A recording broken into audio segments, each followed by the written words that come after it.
ইটভাটা শ্রমিক ইউনিয়নের ত্রিপুরা রাজ্য কমিটির পক্ষ থেকে আজকে শ্রম দপ্তরের কমিশনার নিকট একটা প্রতিনিধিমূলক ডেপুটেশনে যাচ্ছি।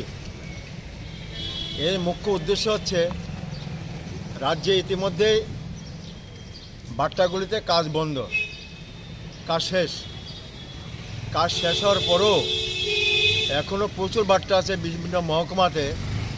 শ্রমিকদের যে কাজের যে তার মূল্য পারিশ্রমিক বা মজুরি তা মালিক কর্তৃপক্ষ দিচ্ছে না। এই জন্যে এরা টালবাহানা করছে, টাকা দেবে 2 দিন 4 দিন পরে এমন বলছে। এতে প্রচুর শ্রমিক, হাজার শ্রমিক, বিশেষ করে মাইগ্রেন্ট শ্রমিক যারা বহিরাজ্য থেকে আমাদের রাজ্যে এসছেন, এই ভাট্টা সিজন শুরু হলে আসেন, তারা প্রচণ্ড সমস্যার মধ্যে আছেন। এর মধ্যে মারাত্মক ঘটনা হচ্ছে কাজ শেষ, টাকা দিচ্ছে না, হিসাব নিকাশ করে শ্রমিকরা যেতে পারছে না তাদের নিজস্ব যে রাজ্যে বাড়ি ঘরে, এবং কাজ বন্ধ হওয়ার পরও শ্রমিকরা খোরাকই পাচ্ছে না।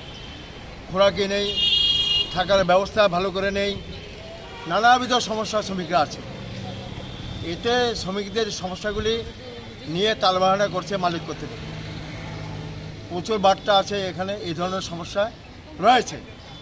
তা আমরা ইতিমধ্যে যে মহকুমা থেকে খবর পেয়েছি, আমরা শ্রম দপ্তরের বিভিন্ন আধিকারিকদের কাছে দাবি জানিয়েছি যে কেন শ্রমিকদের ছাড়া হচ্ছে না। কোনো আধিকারিক রেখে চূড়ান্ত হিসাব নিকাশ করে টাকা দিতে হবে, এবং তারা যাওয়ার জন্য রেলে হোক, রেলে যে গেলে এদের স্লিপার ক্লাস করতে হবে, মিনিমাম স্লিপার ক্লাস। এছাড়া গাড়িতে গেলে গাড়ির সুব্যবস্থা করতে হবে, যাওয়ার সময় খাওয়ার ব্যবস্থা করতে হবে, তাদের জন্য পানীয় জল দিতে হবে। এদের ছেলে মেয়েরা আছে, তাদের জন্য প্রয়োজনীয় ব্যবস্থা করতে হবে। এই সমস্ত বিষয়গুলি আমরা জানিয়েছিলাম।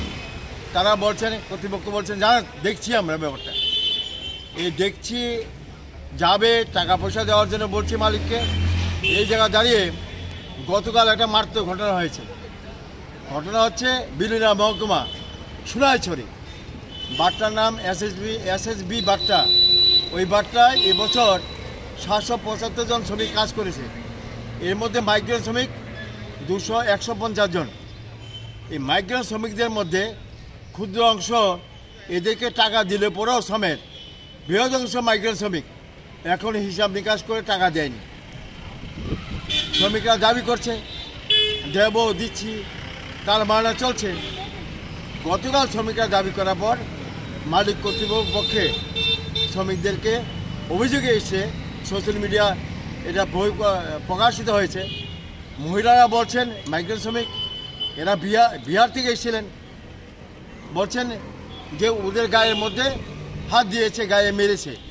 পুরো শ্রমিক তারা বলছে আমাদের মেরেছে, টাকা দিচ্ছে না, টাকা চাওয়া তাদের, টাকা চাইলেও এই যা অপরাধ হলো এর জন্য মারলো, এই অভিযোগ উঠেছে। আমরা পরবর্তী সময় শ্রমিকরা ডিএম অফিসে গেছে, লেবার ডিপার্টমেন্টে গেছে। তা আমরা আজকে কমিশনার কাছে যাচ্ছি এই জন্যে রাজ্যের যে সমস্ত ভাট্টা এখন শ্রমিকদের কাজ শেষে ছাড়ছে না, টাকা পরিশোধ করছে না, শ্রম দপ্তরের আধিকারিক অবস্থায় টাকা হিসাব হচ্ছে না, শ্রমিকদের শোষণ যাতে না হয়, প্রকৃত মজুরি যাতে পায়, কাজে যা মজুরি হয় তা যাতে পায়, নিশ্চিত করা। এবং বিশেষ করে আমি বলবো যে এই যে গতকালের ঘটনা শোনা আমরা এই বিলোনিয়া, এই বিষয় পূর্ণাঙ্গ তদন্ত করে শ্রমিকদের টাকা পয়সা দেওয়া, এবং শ্রমিকদের উপর যদি দৈহিক কোনো আক্রমণ করে থাকে মালিক কর্তৃপক্ষের পক্ষ থেকে কেউ, তার জন্য তদন্ত করে ব্যবস্থা নিতে হবে। আমরা এই দাবিগুলি নিয়ে যাচ্ছি, যাতে এই দাবিগুলি অবিলম্বে কার্যকরী করে। আমরা শ্রম কমিশনের কাছে এই জন্য যাচ্ছি।